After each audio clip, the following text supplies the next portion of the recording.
अर्धा किलो पनीर घेतलेलं आहे। त्याच्यामध्ये 1 चमचा लाल तिखट, अर्धा चमचा हळद टाकायचं आहे। सर्व मिक्स करून घेतल्यानंतर ना तव्यावरती अर्धा चमचा तेल टाकूया। पनीर टाकायचं आहे। 5 ते 6 मिनिटं एकदम मीडियम गॅसवरती अशा प्रकारे फ्राय करून घ्यायचं आहे। त्यामध्ये 2 चमचा तेल टाकायचं आहे। 2 तमालपत्री, 4 कांदे बारीक केलेले।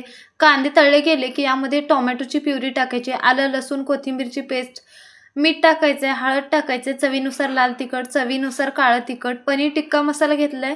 सर्व मिक्स करून घेऊया। त्याच्यानंतर 1 कप पाणी टाकून प्लेट झाकायचं आहे। 1-2 ते 3 मिनिटांनंतर आवश्यकतेनुसार पाणी टाकायचं आहे। 5 ते 6 मिनिटं पनीर चांगल्या प्रकारे शिजवून घ्यायचं आहे। त्याच्यानंतर पनीर टाकूया। याच्यामध्येच मी इथं कस्तुरी मेथी घेते। अशा प्रकारे आपलं पनीर टिक्का तयार आहे।